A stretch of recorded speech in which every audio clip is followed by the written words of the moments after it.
All right. Can you hear me better now? Yeah. Much better? Easy. All right. Here, let's do it again. One more time. All right, let's do it one more time. Are you ready? Welcome to Hoy No Mas Podcast with Angel Houseman. All right. Welcome back to Hoy No Mas Podcast. Today we have a special guest. Every guest that's here is special to me. Why? Because they're taking the time, their personal time to be here with me. So, Raul, thank you so much for being here. For the longest, bro, I wanted to do an episode with a real estate agent because I feel like you guys can share so much knowledge to the community. And it just so happens that through Jose, I was able to meet you. Yeah. So kind of long story short, the way that I met Raul, it was through Jose. And the first day meeting you, bro, it was actually, I drove your car and we freaking went to LA, bro. I remember. And just so you guys can get a little bit of the context behind it, it was like Jose had just met him once. Raul, it was the first time meeting Raul. And then Nick also is Jose's videographer. It was like the second time I met him too. So I had all the pressure on me from driving to LA, making sure that you guys were freaking safe and sound, making sure that I don't crash your car, bro. And then I have Raul with his freaking strong personality, freaking coming at, Angel, don't crash my fucking car. Just meeting this guy, that's how I talk to him. Yeah, seriously. So more than anything, bro, at first I was like, man, this guy has a strong personality. I was like, fuck, man, I don't know if I'm going to get along with this guy. But long story short, after we hung out for the whole day, I was like, man, he's a cool guy. So I kind of grew onto you for a little bit. Yeah, you did. I get that a lot. And then later on, we were able to hang out a few other times. And yeah, now I can consider you one of the boys, bro. So Yeah. I appreciate that. Thank you. Appreciate that. Yeah, I kind of get on people's nerves in the beginning, but hey, sooner or later I grow onto you. Yep. All right. So like I mentioned, I always wanted to do a podcast with a real estate agent, and something that I saw from your Instagram was that you like to keep it real.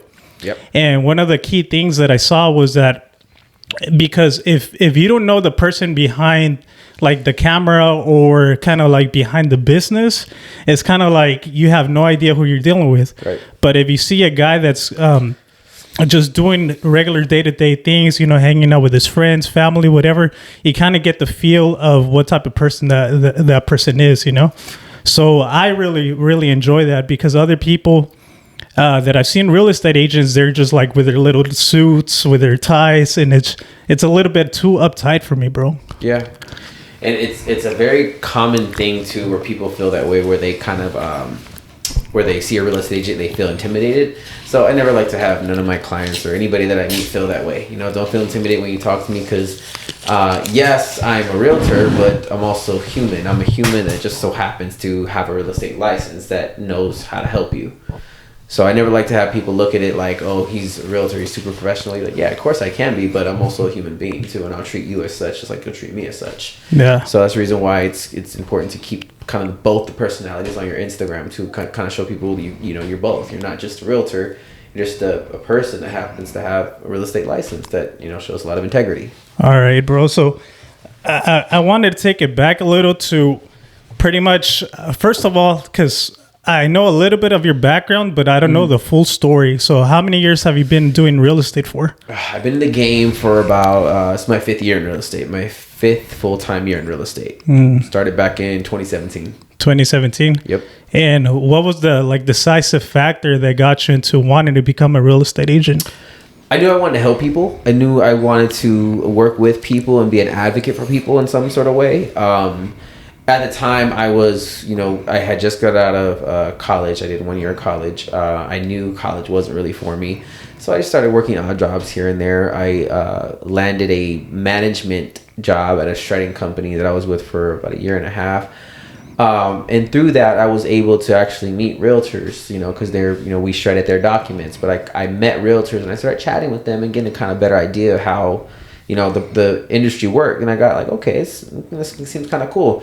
So I started watching real estate shows and just whatever I could do to kind of psych myself kind of into it. But then I got really interested in it when you start to see the in the more sincere side of it, where it's like you at the end of this whole journey through shopping and stuff like that, you know, these people put 1,000% of their trust inside you. Right. So that was kind of like the climax for me. It was like, wow, this is something I really want to do. So at that point, it was just kind of the rest was history. After that, I met a realtor online. He coached me a little bit. I got my license, and as soon as I got licensed, I literally had maybe $1,200 in my pocket, and I went to my boss, said I quit. Nice. And I'm gonna start real estate, and since then it's just been a journey. Nice. Yeah. And how many brothers and sisters do you have? I have 6. 6 brothers? Yeah, 6 Wow. total. 6 Total brothers and sisters. Yeah, 3 brothers, 2 sisters. You being the 6th? I'm the second youngest. Okay, Second gotcha. youngest. And nobody in your family is a real estate agent? No. Gotcha. Yeah, you know what? For a while, I there was a point that, man, like I see real estate agents, how they move, and I was kind of like, man, I kind of wanted to aim towards that, but I'm like, fuck, nowadays I feel like everybody's a freaking real estate agent, bro. At least through social media, that's what I see, and I'm like, nah, it's like too late for me. I wouldn't even jump into that. Plus, it's not even my passion, but I know that you guys have the flexibility to be working from like pretty much anywhere you guys want, you know? Yeah. So out of the whole real estate agent, bro, being a real estate agent, when you first got started, what was your biggest struggles? But, you know, to be honest, it was building my self-confidence and building my brand and building my niche, you know, finding what I was really good at, finding how I could create literally something from nothing. Because I heard of people doing their things their way, Everybody had their own way of doing things, and none of them really fit me. And I think over the first year, it really took me a minute to find my voice in real estate, because, you know, I started to get, you know, find clients. I really prospected a lot. And through clients, I made not mistakes. I kind of just made, you know, figured things out one way or another, and I found my own way of doing things. So the biggest struggle for me was just finding my niche, finding what worked for me, and I made it good, and I perfected it. So it's really perfecting my craft, and to this day, I'm still doing the same thing. Gotcha. Yeah. Yeah. So, okay, so now you're saying that you're going into your 5th year. Have you always been working with the same company you're currently at, or no? What was the first company, bro? First company that I worked for that I was licensed with was Century 21 Award. Okay. From Century 21 Award, I went to Reef Point Realty with the John Reeves team. Learned a lot from there. Learned a lot about sales skills, learned a lot about neuro-linguistic programming, learned a lot about objection handling. I learned a lot from that company, so I want to give some gratitude to them. From there, I went to the beer home team with EXP. I wasn't there for too long, but then I found the company that I'm with now, which I'm super happy with, which is a Real Broker Technologies. Damn. Yeah, brokered with 24/7 Realty. Bro, you're very good at speaking, bro. My Do you always get that? Yeah. My grandmother was an English teacher. Oh, really? Yeah. So every time like I would say something, she would correct me almost instantly. And the two of the biggest things I learned as a kid was articulation and handwriting, which is so funny, but not a lot of people know. Like every time people see my handwriting, like, you have girl handwriting. It's like, I don't have girl handwriting. They used to make us practice as a kid. So I had no choice. Yeah, you know what? That's one of the reasons why I wanted to start podcasting. One, to get out of my comfort zone. Yeah. 2, to kind of because I like the platform in general, right? But at the same time, just to be able to like get better at my public speaking, to get better at just communication, just overall, right? I feel like there's no better growth than actually putting yourself. Put it out there. Yep. Put it out there. Woods. Yeah. Even though I've had some friends that they criticize certain things, be like, oh, you could have done this better. You could have done that. Like, don't you think I already freaking know that? Yeah. Like, you know what I mean? But through each freaking podcast, it's like, oh, I know where this person should be sitting at. Oh, okay, I didn't like this part. I should be doing this better. But it's like, I think I had this conversation with Jose and other friends too, that I think one of my friends told me that, well, you've watched a lot of podcasts, so you should already have the experience. It's like, bro, it's like the same thing that you can say, like, bro, you watch so many freaking soccer matches out there. You should be the best. Yeah, you should be the best, but it's not until you actually step into the field. It's a completely different story. It's different, bro. So putting myself in uncomfortable situations, that's why I started this, bro. But that's how you learn. That's how you fail, you get right back up. Yeah. You know, you got to experience stuff to fail and to move forward from it. You can't just psych yourself out of everything, because had you have not put yourself out here, you wouldn't be where you're at now. And you still, no matter how far you are, you're still going to you're always going to have that in your head. You're going to have a lot more growing to do. Yeah, exactly. No matter what. It doesn't matter how good you are. Yeah, exactly. So, all right. So I'm going to take you back a little bit to my journey, because it's kind of relatable to what you do, right? So I got my house, this current house, when I was 23. I got it in 2011. Oh, wow. Yeah, so I've been having it for quite a few years, over 10 years already. At the time being, I got lucky for the current, I guess, market. Mm-hmm. So I got it like for $244. And nowadays, can you even get anything like that, bro? A studio? Nope. No? Not even that. Wow. Not even that. At least not here in California, right? Not here. I mean, maybe a 1-bedroom in Big Bear. Like, wow. Not even, nothing around here, though. Yeah. That's crazy, bro. So, I was telling other people when I first got the house, bro, it was kind of like, man, I was 23, right? I was 23. I was all the bills towards me, the house payment, car payment, so on and so forth. So at that time, I was like, what the hell did I just do? You know, it was a lot of money for me. But now that I think about it, as time goes by, I have a set freaking mortgage, right? Yeah. I even refinanced, so even my payment dropped a little. So now it's like I'm so thankful for that version of who I was back then, that I was able to take the risk at such a young age to get the house, because now it's just like you said, my current mortgage payment, you can't even get a studio for, or barely a studio, you know? Not even close. Yeah. So what's been like, okay, so let's say, now that I got the house for that price, for somebody that's probably like in their 20s or I guess early 20s, so now with the house market being so high, would you recommend them holding off till the market drops, or Never. what would be your recommendation, bro? No, I would never recommend someone to hold off. I think I get that question a lot. When is a good time to buy? The best time to buy is when you can qualify for something and buy something. Because people look at real estate like, oh, I want to make money quick. And unfortunately, that's not how it works. Like, you got to buy when you can afford something. And let the real estate is going to be a long-term investment for you. So don't ever expect to make money the first year, the second year, the third year. The money is in the appreciation. The money is over time. Because you look at when you bought your house, you bought it at that price. Right. You didn't make money your first year. You didn't make money your second year. But look at 10 years from now, you have a financial backup, an asset to you and your family if something was to ever happen to you, right. God forbid. Like, right. You are stable. You know what I mean? Yeah. So the whole point of real estate, because think about it, everybody is always going to have the need to live somewhere. Yeah. There's always going to be a demand for housing. There's always going to be, especially in California, in San Diego, because you got Mexico to the south, you have oceans to the west, east you have desert, and up north it's just Camp Pendleton. Right. So the reason why we appreciate so much is because there's no more room left to build. Right. So that's why homes appreciate at the level that we do. But you get it back through this fine city that we live in. You know, you can't really replace what we live in right now. Yeah. So I actually saw that post of yours that you were saying exactly that, right? But then kind of me playing devil's advocate, I was kind of like, well, of course he's going to say that because he's a real estate agent. So of course he wants people to buy. But at the same time, I can see the other side of that. Just inflation, everything keeps on going up and up. So what do you say your advice is coming from, because just everything's getting more expensive as time passes by? Everything's getting more expensive, but it's not only that. A lot of it comes from experience and seeing the stories of people. I'll give an example. I think I said this story before. I had a client who hit me up a year and some months ago saying, hey, we want to buy a house. You know, we're just about ready. I said, okay, cool. Let me help you out. And then she wasn't ready at that time. She had to work on a couple things, but it was super easy, super simple. She had to work on her credit a little bit, whatever.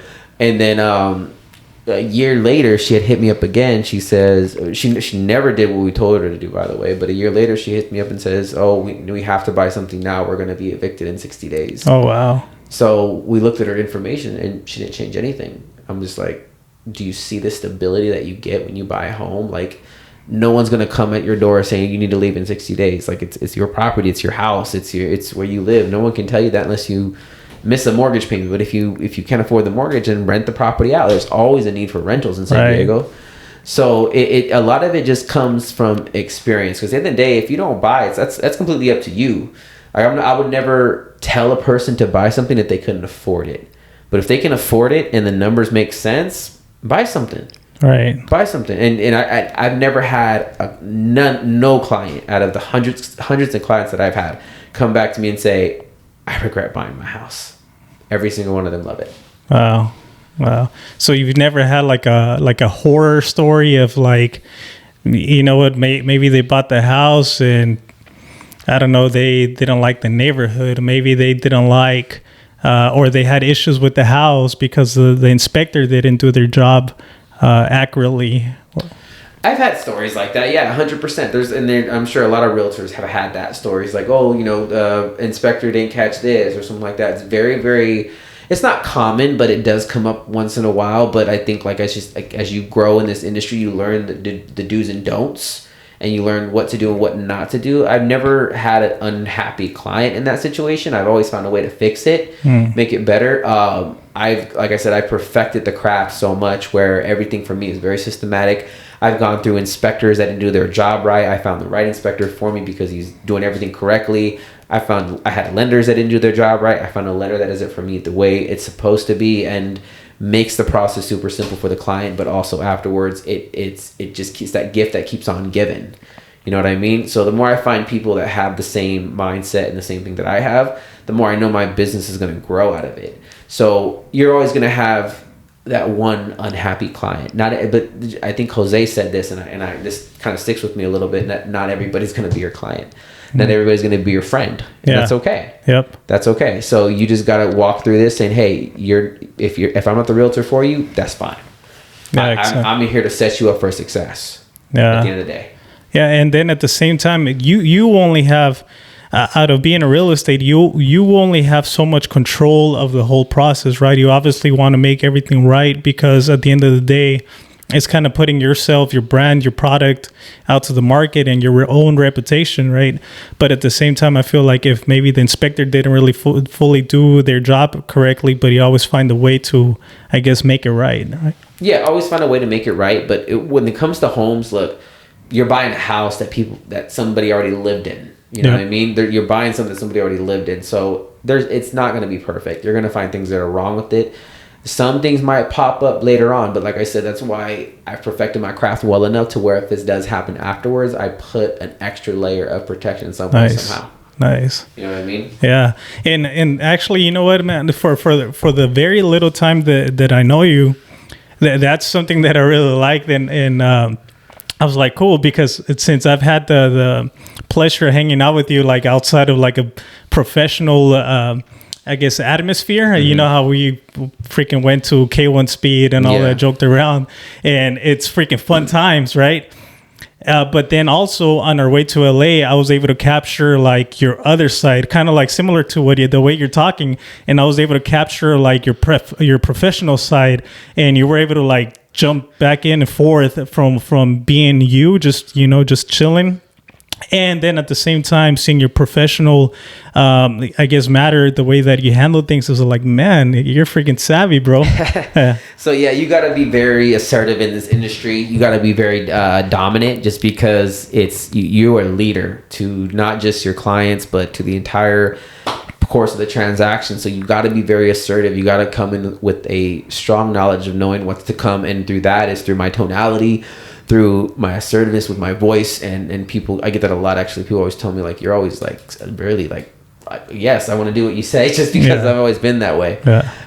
So yeah, you got to be like that, because if you're soft in this industry, people will stomp all over you. And I'm already 5'3", like I gotta stand out somewhere or another. So you may be taller than me, but no one's gonna talk over me. Just make it simple. Yeah, you know what? That's freaking cool, man. And I'm glad you bring that up, because at the same time, it's kind of like anyone that it can have something that I guess like an insecurity or whatever the case is, they could see that as a downfall. But I feel like you own it, bro. You do everything to, like, you own it. You have I feel, at least from what you project, you provide this, or at least you project this very secure personality, and that's freaking admirable, bro. That's freaking sick. So I don't know, bro. I think you own it. And well, I was actually bullied a lot in my freshman year. I was bullied as for my height. You know what I mean? I wasn't always the tallest guy, but what I knew what my strength was with my mouthpiece. Yeah. Like every time, you can ask anybody in my friends, like they'll tell me something smart, but I always have a quick comeback. And I'll always be good with my mouth. That's why I got kicked out of class a lot. Yeah, I was always they knew I got kicked out of class, and they heard me singing a Young Jock in the hallway or something like that. Yeah. So, but no, I've always been quick with my mouthpiece. I've always been real fast to think, and people were always like, yes, I was funny, but they also like, damn, he's snappy. I'm not snappy. I'm just like, my voice has always been my structure. And you were born and raised here in San Diego? Yeah. What school did you go to? Went to Hoover High School. Hoover High School? Yeah. Oh, so I think, and that's, I mean, I'm not too familiar with Hoover, right? But I went to San Diego High, and it's considered like a ghetto school, right? Is Hoover one of those? It's considered one of the, inner city schools. Yeah, very interracial. I was originally from City Heights. City Heights, for those of you who don't know, it's one of the most interracial communities in the world. It's over 39 different languages spoken just right there. So it was very different cultures, very different nationalities throughout that entire high school. Yeah, and the reason why I asked that is because when you're around this, I guess, in the neighborhood or that type of atmosphere, you always have to be ready from somebody try to like say something smart or trying to clown on you. So, always, bro. So it's kind of like, I don't know about now, today's generation, right? But before it was always like, you always have to be ready with a comeback, Always. Yeah. If not, like, look at now everybody's, oh, you're bullying me. Like, what the hell? Before it was a normal thing, bro. Like, you were just ready. So yeah. I feel like now probably generations now are a little bit softer, at least through what I see. I definitely see the softness in a lot of generations. I guess you could say I was kind of made myself this way just because I like I said, I grew up, no family's perfect. I'm not going to put all my stuff out there, but if you want me to, I will. But nothing's perfect. I really had to teach myself to be protective of myself and what I'm about. But at the end of the day, no matter where I was at, like even if someone tried to clown on my height, I think it was just like 2 months ago, actually, someone tried to clown on me at the barbershop because my feet were like dangling off the little chair. And he's like, he said something to me. I don't know what it was, but I was like, yeah, sit on my wallet and sit on yours and let's see who's taller. Nice. And got real quiet up in there. So my snapbacks are always a comeback, and people sometimes get real offended, but I'm just like, you don't got nothing nice to say, don't say it at all. Yeah. Yeah. And no, honestly, and I respect that a lot, bro, because from what I've seen in all kinds of different industries and just in general, even through social media, bro, public speaking, your words, everything, it's so powerful. I think it's probably one of the biggest weapons that one can own, right? Yeah. Your biggest thing is your word. Right, big time. Even in the Bible, now if you want to take it to, I guess, or with, I guess, Bible verses, I think in the beginning it was the word, right? And the word was God. Yeah, exactly. So I feel like that's, like I was mentioning earlier, that's the reason why I wanted to start this type of platform, so I could practice my public speaking and get better at it. I feel like a lot of people say that at times when I like post videos, whatever, they'll be like, oh, you're good at speaking. I'm like, yeah, to my freaking phone. You know what I mean? But if I were to able to like do it in front of people, I've done it, but that's where I struggle with. Public speaking? Yeah. You're doing really good so far. Have you ever done public speaking in front of like a crowd? Yeah. A lot of times. I actually gave class speech. Wow, really? Yeah, I gave class speech. The people loved it. I did a really good job. I've always been real confident and comfortable in front of crowds. Some people know this, some people don't, but I have a very theatrical background too. I did a lot of theater as a kid. I did a lot of singing too, but my biggest background has always been dance. I was dancing professionally for a lot of years, and that's why I'm so confident in front of audiences.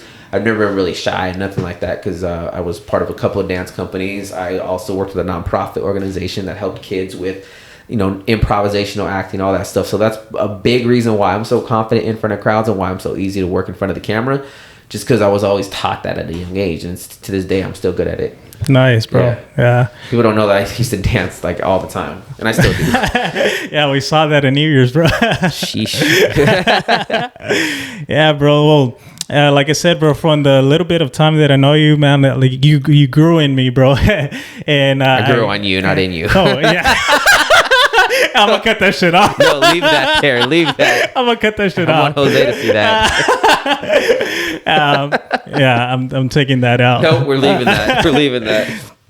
But yeah, honestly, bro, and it's just kind of like it's always been a fun time around you. So, and plus now, and also seeing the other side of you, it's very, very cool to have somebody that's not only you can enjoy your time with, but you can learn things from. So I respect that very much. Thank you. Now, moving forward to, I think before. Actually, the first day we met, I think I asked you somebody like, for instance, my real estate agent is Clark. He's a little bit more of like the, I guess, old-fashioned way. Yeah. Kind of suit and tie, kind of very proper, which I really like. Back then it was kind of like you would want somebody that presented that, right? Because it's at least through society, if you see somebody like kind of a little bit like, I guess uptight or somebody that's very put together. Yeah, there we go. Very put together, that it's somebody that you can count on and that they know what they're doing, right? But then I asked you, how is he doing now with, I guess, modern days, now that people are posting on social media, people are freaking out there outspoken, and I don't think he's doing any of that, right? I haven't really followed up with him. I think that day I did look at his numbers. I was kind of like curious to know like his, and there's stuff going. I don't like to brag, but not as high as my level, but he's definitely working. But maybe he's not full time anymore. Maybe he's doing other things. You never know. Yeah, exactly. Everybody has their own story, their own path, and yeah, I gotcha. So when you say that, oh, maybe you're not, or somebody like him or whatever, they're not performing at your level. What would be like the average price, or not price, but what would be the average amount of homes that like a realtor would sell like in a month? Actually, so this is funny. The average, this is statistics. Like, by the way, this is from like the actual like San Diego Association of Realtors, because we preach this a lot. The average home that homes that a realtor sells is 2.5 homes per year. Per year? Per year. What the hell? Yeah, per year.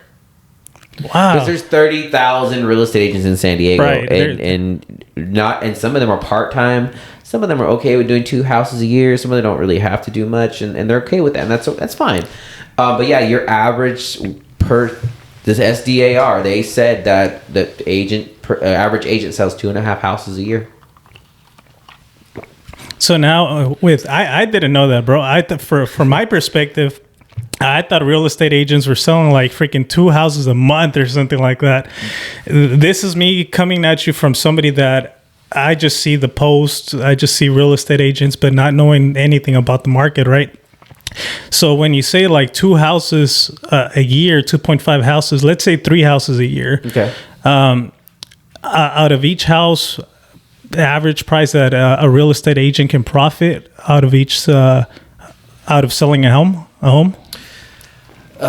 Commissions, average price point in San Diego is about $700. I would say the commission on that is probably about $17,000 per home.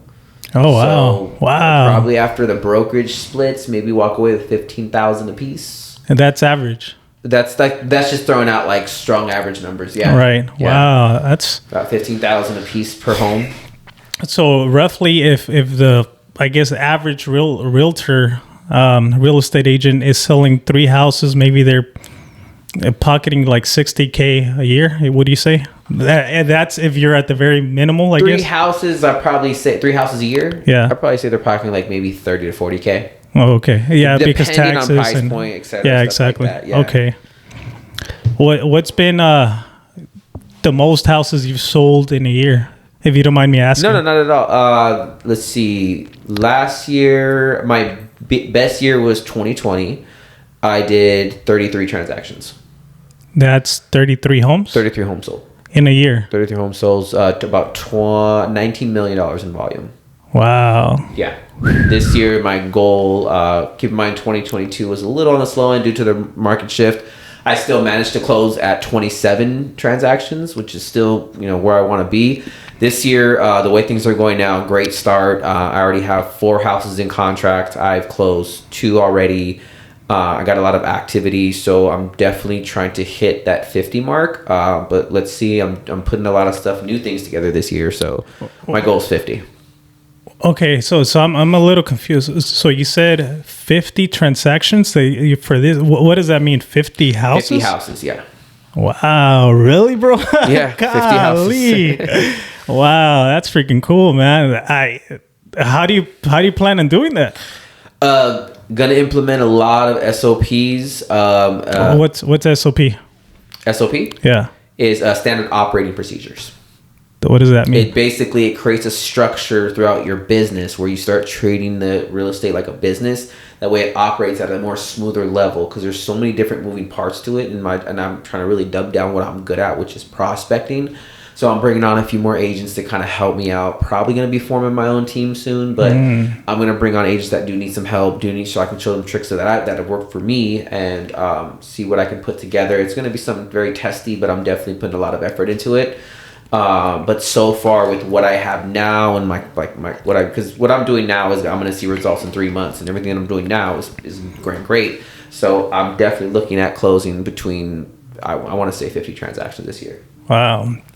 So right now it's just yourself, or you currently have a team right now with you? I'm on a team right now, and they're pretty helpful, but I want to kind of form my own team behind me, just because I just want to create more of my own brand. So that's something I'm definitely going to be working on this year, and I think through that I'll be able to hit my mark, if not higher. So let's say, like you said, because I'm looking at it from an outside perspective, right? Mm-hmm. So let's say if I'm a real estate agent, why would I want to be under somebody else's team? If you're a new real estate agent, it's probably your best bet. If you are a new realtor and you don't know what you're doing and you need some help, get in a team. That is going to be your best bet, because you're going to learn from people. You're going to be able to be around that momentum of success, and you're going to feed off of it. You're going to learn from them. If you are a new realtor and you're trying to start off on your own, I commend you for that. All power to you. But I think that the best route for most new realtors is join a team in the beginning, because you will learn, you will grow faster, and you will expedite the whole process, rather than having to struggle to learn on your own. It's going to be a lot harder, because we're commission based. So it's either you make money or you don't. So, and I'm assuming that's how a lot of real estate agents, I guess, start off, right? By being in somebody else's team. A good chunk of them do. Some of them can be a little stubborn and say, no, I'm going to do my own thing. And, it's 87% of the agents that come into real estate fail their first year. Wow, that's quite a bit. Well, believe me, I was terrified. Yeah. And now you feel like you have the process pretty much unlocked? No, not at all. I'm still got a lot of growing to do. People commend me all the time, you're doing great. And for me, it's just, it goes in one ear and out the other. I'm doing okay, but I still got a lot of growing to do. What keeps you going, bro? Knowing where I was at 5 years ago, and I don't want to be there ever again. I don't want to ever have to depend on nobody or anything. I love being independent. I love being my own man. I don't have to, lean on anybody. I want to be the person that someone leans on if they have to. I never want to be in that position again. So that's why I work so hard to do that. So what would be Raul's ultimate goal, since you're into this real estate agent business or real estate business? What would be your ultimate goal, in regards to I guess overall, right? What would be your ultimate goal? But at the same time, what type of home would you like, since that's pretty much what your career is about? Yeah, I'm cool with having a simple home. I don't need nothing extravagant. I can live a very simple, easygoing life. I'd want a bigger house, but it's not needed. I find blessings in whatever I do. Yeah. So I always say, God laid the footprints in front of me, and I'll follow them. Okay, so if the home isn't the biggest thing, like you said, you can be happy in a smaller home or whatnot, what would be your ultimate goal? Let's say a specific car, maybe early retirement, or what would it be? To everybody around me to be happy and secure and safe. Nice. I never really had goals when it comes to possessions, or yes, I know my shoes. I love shoes, but no, when it comes to cars and big fancy houses, they're great, awesome things to look at. It's not really a goal for me. I think that just seeing everybody around me happy, healthy, and blessed because I'm a big fan of I love having relationships with people and friendships and stuff like that, because I feed off the energies of people, of good people, and and the more I have that, the better. So if I can have that good surroundings, I'm already blessed. So you being able to kind of get the vibe of the people, what was your first impression, bro, when you saw me? Were you just like, oh, this fucking guy? No, this guy popped up in black on black with some sunglasses on. I thought he was like Black on Yankees. black? Yeah, you were wearing all black. Nah, bro, I was You wearing weren't? that tracksuit. Oh yeah, yeah, that's what it is. You came dressed like a straight up reggaeton star. I was like, this guy looks like little Daddy Yankee's little nephew. I was like, shit, he looks swagged out. No, I liked your swag. You were funny. You were cool. You could put up with me. A lot of people can put up with me, but because my energy's everywhere. But nah, you for the most part you were really chill. You were funny. You were easy to get along with. There was no complaints on me. I mean, I'm not hard to please. I can be friends with anybody. Yeah. But that being said, like I love the fact that you're a family man. I love the fact that you're a dog person. I love my dogs. I know how that feels. I love the fact that you're hardworking and all that stuff. You know, I those little things stood out to me. You know, because as males, you know, as men, we see men that are total opposites. You know, lazy, all this stuff, and it's like I never wanted to be friends with men like that. Yeah, I'm a very strong believer that my network is my net worth. So I want to be. You got it right. Yeah, shut your ass up. I saw that Instagram post. I know. I forgot who corrected me, but I had to correct it right away. But no, yeah, I'm a strong believer that the people who you surround yourself with are people you want to be like. So love the fact that you had a good head on your shoulders. You were honest. You were funny. And it was really easy to get along with you. Yeah, bro, appreciate that. And yeah, you know what? Like, actually, when it comes down to like being like a dog owner, a pet owner, right? There was a quote that really stuck out to me that they say you can easily judge someone's character by the way they treat someone or something that can't do anything for them, right? And the way I see it is just like an animal is kind of like they're so. At least, for instance, my experience with animals, especially right now with Teddy, it's just kind of like Teddy can be only a small part of my life, but for Teddy, I'm his whole life. Yeah. Right. And I see that like for me, man, honestly, the Teddy's everything, man. He's like my kid, bro. You're making me miss my dogs right now.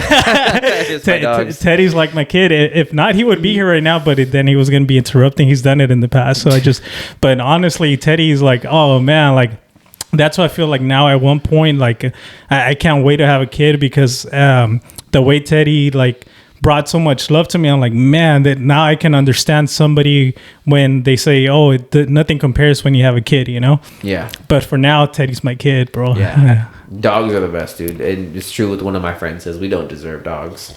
Like the reason why they're with us for a short amount of time is because, and it sucks too, but yeah, we really don't deserve them.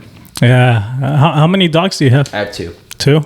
What are their names? Angel and Nacho. What? Angel and Nacho, yeah. Oh, shit. Nacho kind of chose his own name, though. Oh, yeah? How's that? He's my little paisa dog, I call it. Hey, how's that? We were, when I just got him as a puppy, I bought him as a puppy, brand new French Bulldog. We were trying to pick names for him. We were throwing out names like Rocco. I wanted to name him Thor because I love Avengers, but he was not responding to anything. I don't know who was in the room that day, but somebody said the word Nacho, like trying to like use suggestion as a name. So when he said the word Nacho, his head went up and he looked around. I'm like, well, no way. Wow. So ever since then, it's just he answers to it, so it's Nacho. Wow, that's cool, man. Yeah. And what about Angel? Angel's a rescue dog. A friend of mine posted a picture of her one day because she was a rescue dog from TJ. I knew I wanted another dog because I wanted Nacho to have like a friend. Just because I work a lot and sometimes I'm away and I didn't want to be home alone. So seen a picture of this beautiful pit bull. She was so sweet. And I immediately was just gravitated towards her little look, her little hazel eyes. So I messaged him right away. I was like, hey, I'll take her. And took some time. She definitely didn't know. She was very damaged when I got her. She didn't know what toys were. She was in a corner for just a few days, kind of trying to warm up. So slowly but surely she warmed up. And now she's just a part of my family. Everybody loves her. She's sweetest little pit bull you ever meet. Not aggressive at all. She is just a loving dog that just loves to love. She's very affectionate. Man, I didn't know that, bro. I didn't know that you got a rescue dog. Yeah, it was a bit of a struggle in the beginning. She had some health problems. She was anorexic, but we brought her back to health, and she's loving her life right now. She's enjoying it. She's spoiled. She gets treats. So I'm really happy I got to give her a better life, bro. And like I was saying, bro, like just with that, what you just finished saying, you can easily tell what type of person you are, bro. That's amazing. I want to do that. Like, there's nothing in this world or in this lifetime that I can't I can't handle freaking animal cruelty, bro. I can't stand it. I can't stand it, bro. And they found her chained to a pole too in the rain. Oh my God! Really? I was heartbroken. I took her right away. That's something like even at times like I see people like human beings getting hurt, and even though I don't agree with that, I dislike it. But seeing an animal getting hurt, it freaking destroys me, bro. I can't stand it, dude. Yeah, cool, man. I didn't know that. That's cool. Yeah. That really shows what type of person you are. Yeah, I love my dogs. I learned something new about you. Yeah, I've literally left places early. Like, I'd be out, like, I think it was at a top producer dinner, and we were having a nice, decent time. But I was like, no, I want to go home to my dogs. That's cool. Yeah. And you even said that when we were going to LA, you're like, oh man, my dogs. You were checking up on your dogs, I think, also. Yeah, I called my cousin who was at my house. I was like, how are my dogs doing? Yeah, that's cool. I love my animals, yeah. Yeah. And now something that I've always been curious about, what's been your, I guess, what's been your experience competing against like female real estate agents? Because, right, I've seen a lot of real estate agents out there that they post their IG stories, and I've seen the comments are like, man, are they selling the house or are they selling themselves? You know, not every real estate agent, I'm not speaking for all of them, but I've seen some that they go like I guess being extra, dressed up a specific way, right? And do you feel like that's a big competition to what you do, or? No, never. I'm friends with a lot of female realtors. Yes, they're all very good-looking women. I respect them all very much. A lot of them are very knowledgeable agents, and a lot of them are very open to learning more. So don't ever, I would say I would never judge a book by its cover just because they show a certain picture of them on Facebook and they look a certain way and they're curvy. Because I've known a lot of them, I'm not going to say no names, but quite a few of them that have stories and backgrounds, and just because they look pretty, that don't mean nothing, because every single one of them has a story to be told. You know what I mean? Actually, I'll say the name. Laura Foss, my good friend Laura Foss. Girl's beautiful. She's gorgeous. But she has a story. And she comes from somewhere that you would not think she is, because she looks like she's, had a great life. And she's worked her ass off. So I would never say that I'm never intimidated by any of that. I'm not intimidated by a woman, because a lot of them that I've seen personally have worked just as hard as I do. So, and I actually have a lot of respect for them too. Am I ever intimidated by losing business from them? Not at all. They're just like any other real estate agent. They're just like any other real estate agent. Yes, they happen to look gorgeous, but hey, it's looks are looks. But if the personality fits with the client, that's what's really going to attract the client to you.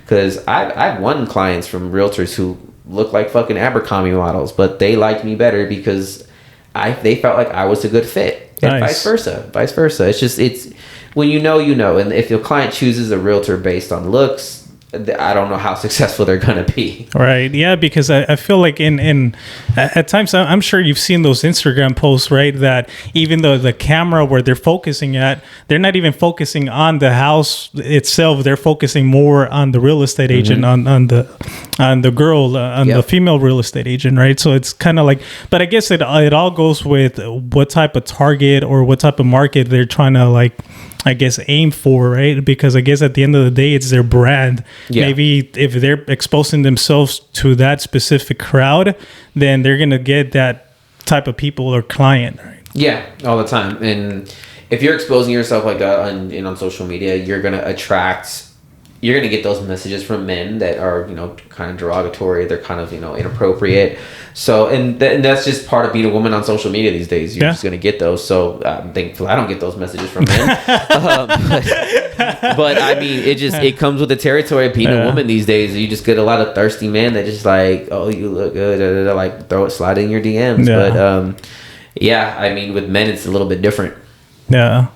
How important has social media been for your career, bro? Very important. Very important. It's one of the most. It's like my resume. Any realtor, anybody, any type of business that doesn't have a social media, you're completely out of the game. Like it's good for you to put yourself out there, just because the world is made up of so much content and so much, photos of social media right now, that it's such important for you to have that platform. So if somebody is curious to know more about you, like when they Google you, your Instagram and Facebook is going to pop up, and they're going to look at it like, what kind of guy is he? It's like it shows who you really are. And if you think that separate, and this is another thing I get asked a lot too, should I separate my personal from my professional? Absolutely not. Why should you? If they're going to hire you, they're going to know who you really are. Like, I'm going to fuck with you either way. But because if it's professional, all I'm going to see is the professional side of you, but I want to know who you are as a human being. Yeah, exactly. You know what I mean? Put it together. Let people show you. If people like you, cool. If they don't, they don't. Maybe they weren't meant to be your client. Exactly. Yeah, I like that, bro. I strongly agree with you, because it's at times it's even the little things, bro, that let's say you make a post about, I don't know, you're eating out at a restaurant, and then somebody's like, oh my God, I've been to that restaurant, right? So automatically you create a connection with whoever's watching your post. So it can be anything that people can find the connection to. So the more you post of your day-to-day life, even if it's nothing like, because you know what, something I see a lot is only certain people only post when they're out on vacation, right? Like kind of their highlights. But at times it's kind of like, man, is your day-to-day life not freaking exciting? You know what I mean? Yep. Like how come I only see certain people just posting their vacations? They're like, man, like I see it in a way that if they're only posting that, then they're not doing anything extra to change their lifestyle. Yeah, that's a good point. I can see that. It's people sometimes just post certain things because they want to convey something different on social media. Social media, remember, it's just a face at the end of the day, because you never really know what someone is going through, why they're going through this. Social media can somewhat, not for all people, but a good chunk of people, it's just a face with makeup. You don't know what's behind that makeup until you remove it. Yeah, and they're just wearing it, and some people, that's how they choose to live their lives. Yeah. Yeah, at the end of the day, I guess through social media, you can pretty much create and be whoever you want to be, right? Yeah, 100%. Yeah. And sometimes that's good and sometimes that's bad. Sometimes it builds you to be someone that you're meant to be. Sometimes it creates a path for you to find your own self. And sometimes it's just a complete fake profile that you're really a person that you're never close to being. So, but I mean, people, like I say this all the time, people are who they are. They're always going to be who they are. There's nothing you can do to change someone. Just let people be and focus on you, because your biggest challenge at the end of the day is always going to be yourself. Yeah. Always going to be yourself. That's why I never worry about people, because they can't make me happy and they can't make me sad. Yeah. And you know what? To be honest, and this might come at you kind of like I guess not necessarily advice, but so yeah, like I was saying, this is not going to be like advice, but this is something what I see from behind the screen, right? When I see those nice reels that you post and whatever, like very informational, kind of very animated, things like that. To my perspective, I think they're cool, informative. But what I like is at times just the raw moments, right? I really, really like the raw moments that you're just kind of sharing your experiences, kind of like what you shared right now. I saw that through one of your Instagram stories, and I was like, they even reacted to it, because I strongly agree. Because at times, if people just see the highlight reels, it can be a little bit, I guess, intimidating, right? Yeah. Because I'm like, damn, this guy really speaks really good or whatever. Or, I can't really connect with him. But then you see the other side, kind of like your IG stories. Oh man, he's pretty cool. You know what I mean? So I just kind of keep that in your mindset, because at least that's from being outside of the box. That's what I see. I'm a human being, I believe, just like everybody else. Yeah. And I've gotten that a lot, where people are like, oh, I was kind of, nervous to hit you up. Don't ever be nervous to hit me up. I am here to help in any way that I can. Yeah, exactly. Because even just by seeing your, I guess, reels, because I didn't know you before. I guess I had you on Instagram or something like that, but yeah, you followed me. I guess we followed each other and we didn't really know each other, but I didn't really have an interest to even talk to you, bro. And that's me being realistic, right? Yeah. But when I got to know you as a human being, as a person, that's when I was like, man, Raul is freaking cool. You know what I mean?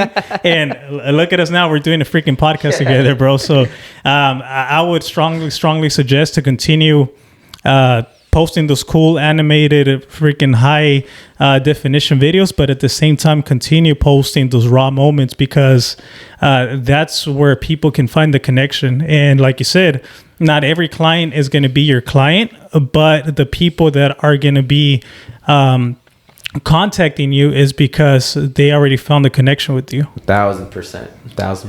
I like 100% agree. Yeah. So let's say somebody that's now looking into buying a house at the current market right now, what would be, I guess, the basic necessities, the basis tool, assets, or recommendation you could provide them? Like, first thing they're going to want to do is hit me up if they have any interest in buying. If you're paying like more than $3,500 a month for rent in San Diego, which I guarantee a lot of people are, really, unless you're living with like 10 different people, I'd say the first step is to hit me up. The second step is the basic knowledge and information is, like what they're looking for, or what? Give me more like direct question. Let's say I want to, let's say I don't own a house right now, but I want to start looking. What do I need? Do I need a specific credit score? Do I need... Okay, let's start off with that. Do I need a specific credit score? Anything above a 640 or higher is usually pretty good. We can work with that. But here's the thing about credit. People are like scared all the time. Like, I still want to buy a house, but my credit, it's fine. Credit is super fixable. I actually had problems with my credit not that long ago. But it turns out to fix it was super simple. All I had to do was have like a family member add me on a credit card that's been active for a long time, and he did. My credit score boosted up. Really? Credit's very simple to fix. People think it's such a hard thing to fix. Think of credit like you're going into surgery. You want to see what's inside there to see what the problem is. That way you could fix it. But you can't just tell me my credit's bad. Okay, well, let's fix it. Like, it's very simple to fix, and people just don't take the initiative. I have a great credit program to anybody that's ever interested. Hit me up. It's actually free, and I'll show you how it's free. But in order to do that, you have to actually hit me up. Oh, so you help people out? Yes. Yes, I have a credit repair program. It helps a lot of people out. You do pay up front, but at the end of the day, it is free, and I will show you how. I know that sounds funny, but you will basically pay no money out of pocket afterwards, but I'll show you how it works. Gotcha. Yeah, okay, so now, I had a bad credit score. Raul helped me out with my credit score. Now, what else do I need? Do I need... 2 years of solid work history, whether it be employed by a W-2 company or self-employed, but you need 2 years of solid work history. Sometimes, if the credit score is good enough, they can go based off 1 year of work history, but more than likely, they're going to need 2 years. Now, you could have some gaps in there. You could change jobs. All they don't want to see is no large gaps between every job. Like, they don't want to see, you were 9 months without employment. They don't want to see that. But if it's like a couple weeks, couple months, perfectly fine, not a problem. But 2 years of solid work history, either self-employed or employed by a company. Okay, Raul. So now I have my credit score fixed. Thank you. You helped me out with my credit score. I have 2 years of freaking work history. How much money do I need for a down payment? Do I need freaking money for a down payment? What do I need? You can do as little as 3% down. 3%. If you see a house that's $600,000 and you want to do 3% down, your down payment is $18,000. Including closing costs. But like I said, right now in the market that we're in today, I have a lot of buyers, depending on what type of loan you're using, coming out either zero or just paying for your down payment. Mm-hmm. You know how much I paid for my down payment? What kind of loan do you use? It was FHA. 3.5%, probably like 10, 12 grand. Like $7,000. It was like $7,000, bro. And that was even probably like at the high end, because I know of other people that went through different programs and whatnot. They paid like freaking... your home's worth like over $700,000 right now. Yeah, right? It's around there. Yeah, I was even thinking of like selling. And I'm like, I got to the point, bro. Like, I was considering selling, freaking moving to Texas, and over in Texas, kind of like pretty much buying off a house and having like freaking $300K in my pocket. I was thinking so many different things. But then at the same time, it's like, man, I was born and raised here in San Diego. My freaking mortgage is super cheap. I like where I'm at. And it's like, the way I see it is, I'm comfortable where I'm at, but at the same time, I feel like if I can make it here in San Diego, similar to that song, right? Yeah. If I can make it here in San Diego, anywhere. you can make it anywhere, bro. Yeah, I would never advise someone to sell their house only if they absolutely had to. If you can keep it, it's going to be something long term you're going to see some even more profits on.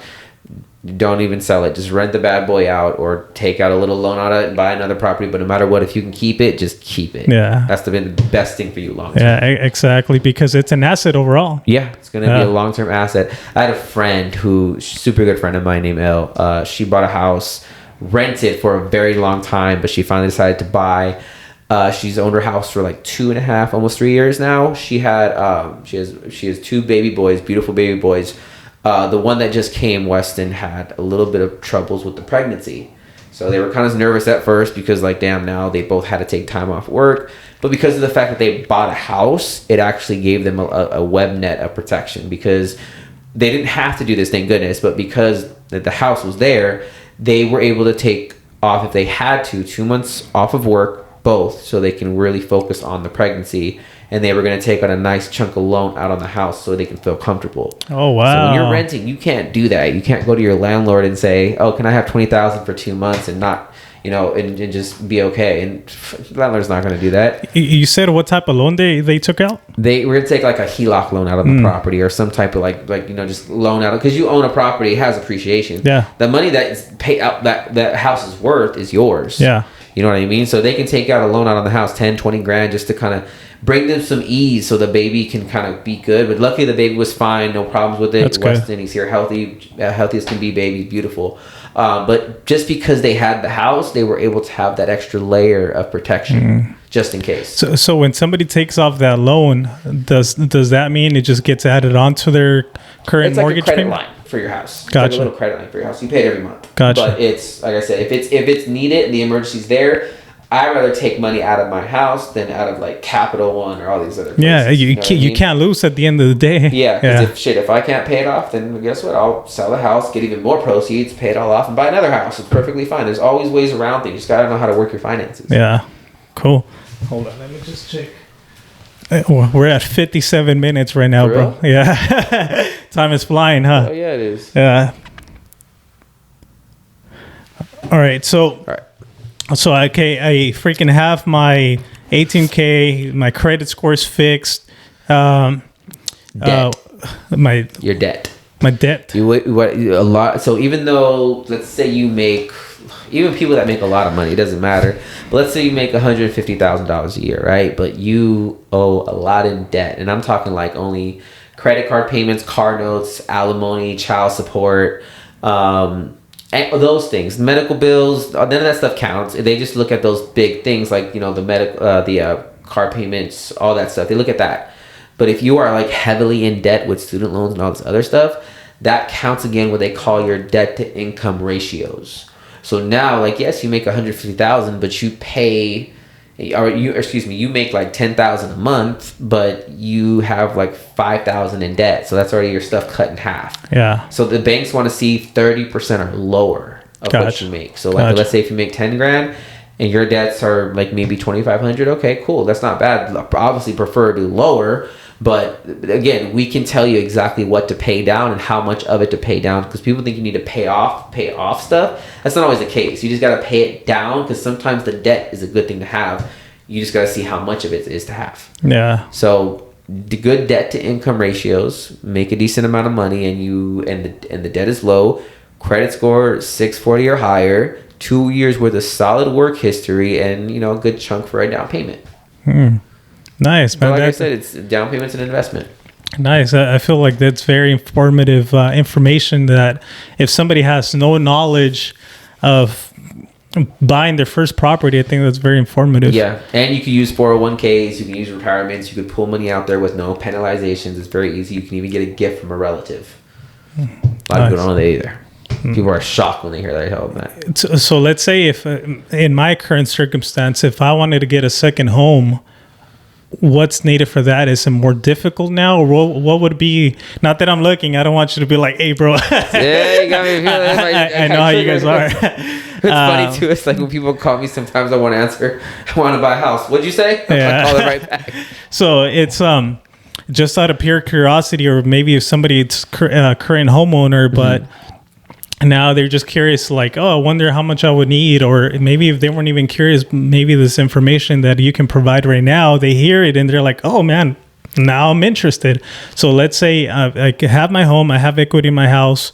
What do I need to buy a second property? Is it harder now? Is the down payment higher now, or what type of loans? Or no, you can still actually use an FHA loan. It's always available to you. You're considered a first-time buyer 2 years after you bought your house. Okay. So all those programs where it's like 3%, 3.5% down, you can still use them. Really? Yeah, you can still use them. Because I've always heard that for a second property, it was going to be like 20% down. No, it's not true. Really? It's not true. It depends on what you're going to do with this one.